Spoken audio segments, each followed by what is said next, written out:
Welcome back, everybody. Thank you so much for sitting through that break. Like I said, we're going to be talking a little bit about hockey in this segment. First time since we've started this podcast that we're going to be covering some hockey, but been some major developments. Obviously, we are in the thick of playoff races, MVP races, everything like that in hockey, much like in basketball. But we're going to cover a guy in Auston Matthews in just a little bit. If you are just tuning in for the first time, in the first segment, we talked a little bit about Nikola Jokic, what he's done, his historic night, what we can expect for him in his career, and all that. And we just finished our second episode of the MLB offseason files, this time covering the Washington Nationals. So remember, if you would like to be an even bigger part of this show than you already are, all you need to do is go to streamelements.com/GSMCSportsNetwork./tip. Again, streamelements.com/GSMCSportsNetwork./tip to become a bigger part of the show. Leave a comment, scroll across the bottom of the screen, we'll have a little conversation. Everyone can see it. Me, you, the entire audience. We really appreciate everything that you can leave for us. But anyway, let's get right into it. Like I said, Auston Matthews. Auston Matthews has been on a tear recently. He hit 50 goals a couple nights ago, and that is the fastest that any American player has ever hit 50 goals. He did it in 54 games. 54 games. He's already at 52 goals. He is on a... He's already he's at 76 points, tied for 6th in the league. Plus minus of 23. He has had a point in almost every single game leading up to this point. He's got a 1, 2, 3... He is on a 5-game point streak with one 0-point game sandwiched in between. But then he's outside of that. 1, 2, 3, 4, 5, 6, 7, 8, 9, 10, 11. He is a point in 11 of his last 12 games. Excuse me. 16 of his last 17. I apologize. He's on that 5-game point streak. He had back-to-back games with hat tricks. He has, in his last 5 games, 10 goals. Averaging 2 goals a game is insane. He, like I mentioned, is up to 52 goals. That leads the league. And he got to 50 goals faster than any other American in history. And now the real question is, can he get to 70? 70 goals has been an elusive number for a lot of people in NHL history. In fact, only 8 people in all of history of the NHL have ever gotten to 70, and the last person to get to 70 was 30 years ago. Brett Hull did it 3 years in a row, from 89 to 92. He had 70 goals in 3 straight years, and no one has done it since then. So it's been 30 years since someone hit this mark.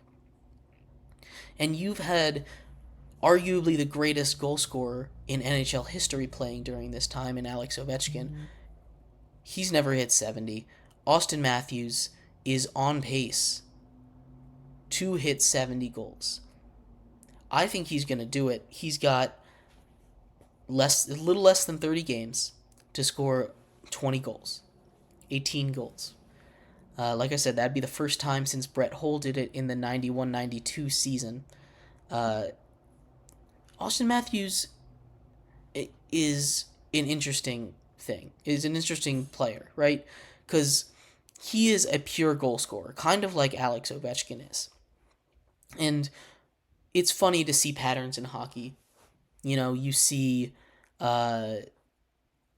you see guys like Alex Ovechkin and Sidney Crosby. Obviously, those were the two faces of the league, of the last generation, I should say, of hockey players. And they're still playing. They're still doing their thing. But now you have Auston Matthews and Connor McDavid, and they kind of mirror Ovechkin and Crosby in eerie ways, right? We talk about one of the greatest goal scorers, pure goal scorers of all time, in Alex Ovechkin, and then coming up right behind him, his successor, Auston Matthews, a guy that in just 8 years is already in the top 150 goals scored all time, or almost. He's at 159. He will crack 150 before the season is over. He only needs 5 goals to get there. So he might do that by the end of this week. You know, he's climbing these leaderboards incredibly quickly. He's only been in the NHL for 8 years. He's averaging a little less than 50 goals a season. He had a 60-goal season 2 years ago when he won the MVP. And the MVP race is another one of those that is interesting this year. It seemed like McDavid, it seemed McDavid was the favorite heading in because of what he can do, how special he is. He is, when we talk about how Matthews is kind of like an Ovechkin clone, Connor McDavid is kind of like a Sidney Crosby clone. And they got in the league around the same time. They have such similar skill sets. It's kind of eerily similar to years past. It's kind of cool how that works. But Connor McDavid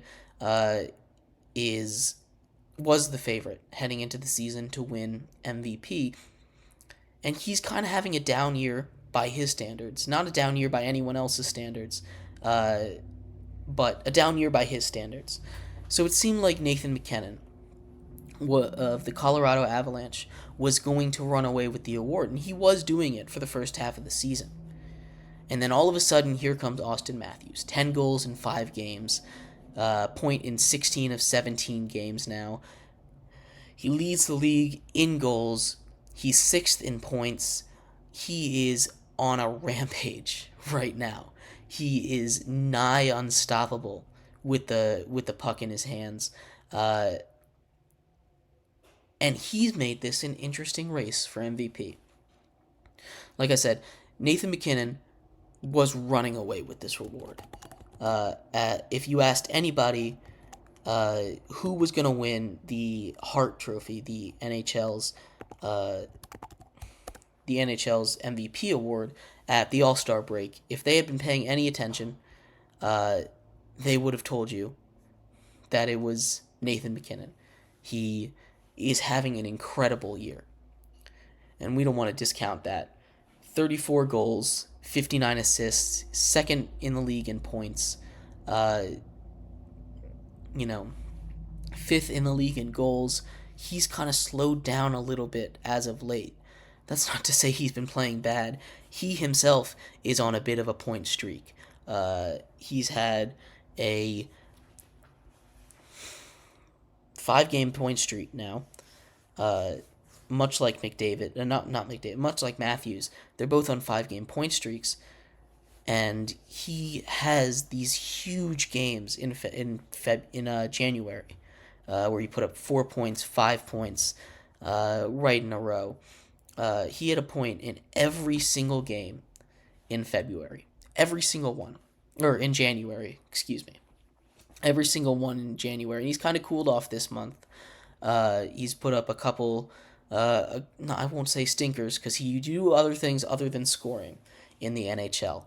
But Auston Matthews has taken this time, this little cool-off period from Nathan MacKinnon, and he has run away with it. He has taken all the momentum that MacKinnon had and is taking it for himself. So it really raises the question: Who this is gonna turn into a really big MVP race down the stretch, and it's exciting. Auston Matthews won it a couple years ago.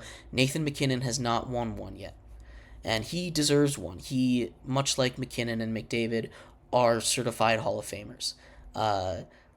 He's just gotten unlucky that he has to play with McDavid and Matthews. These guys that are generational talents. And again, nothing against McKinnon. He's one of the top players in all of hockey. But sometimes you just get unlucky, you know? NFL players had to play against Tom Brady. Now they have to play against Patrick Mahomes. These guys are going to suck up awards. They're going to suck up titles. And it's tough to avoid. You get unlucky sometimes with your timing.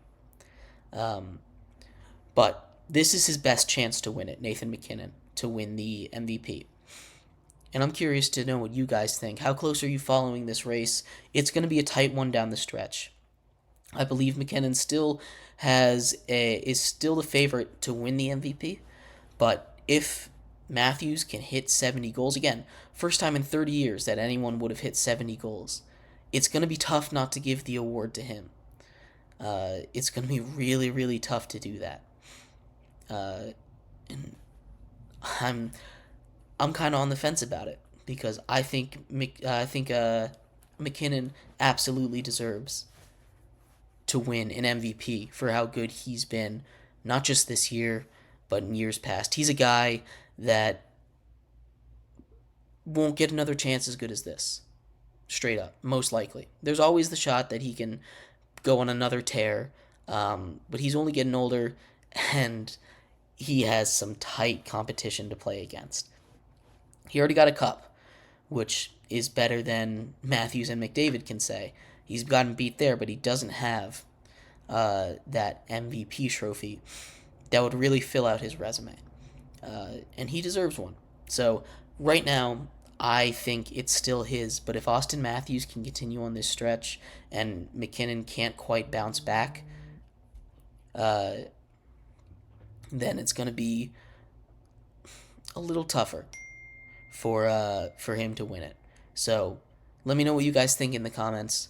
In our next segment, there was some breaking news coming out of the NCAA with regards to a lawsuit about NIL with Tennessee and Virginia. Some new rules came out. We're going to talk about the effect that NIL has in all of college sports, what this ruling is, and what I expect the future to hold with all of this.